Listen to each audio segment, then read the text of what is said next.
One of the main reasons why people experience friction in relationships is that we fail to understand how different we are from one another. In theory, we know we're all different, and yet we will all say things like, but she really ought to have done it this way. Or how can she even say something like this? And that's because we process information differently, we express emotions differently, and there's no way that is more valid than the other.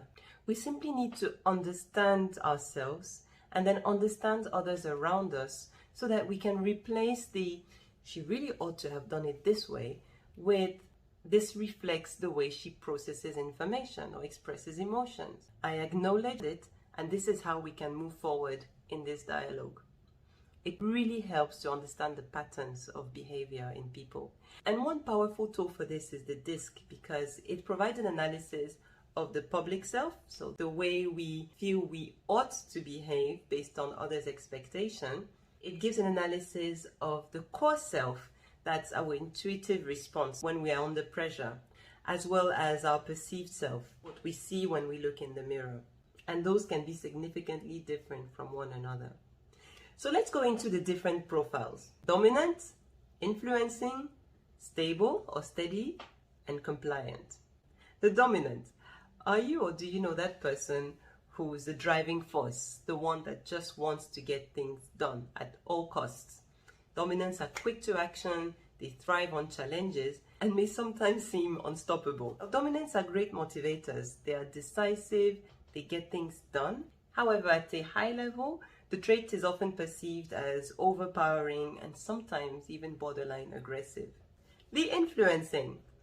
These are generally extroverts. They're enthusiastic, they love to connect with everyone, they are optimistic, and generally the life of the party. They're great at motivating others to achieve, bringing that little touch of humor everywhere, and can also be very creative in terms of problem solving.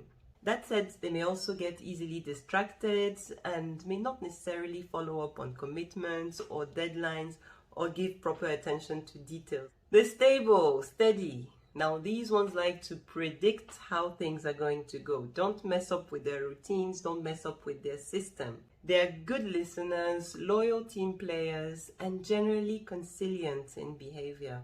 They tend to stay away from conflict.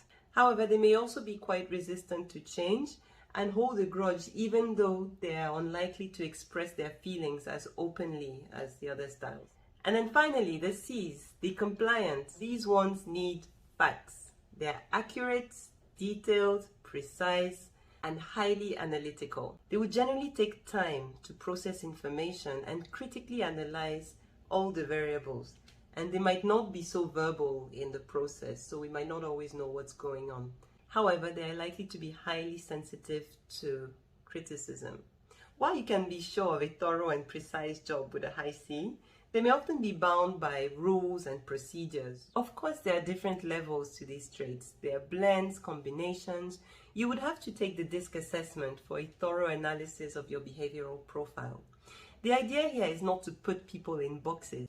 What we want to achieve is to establish patterns, because when you know yourself and then know the person that you have in front of you, you would know how to adjust your communication and your expectations.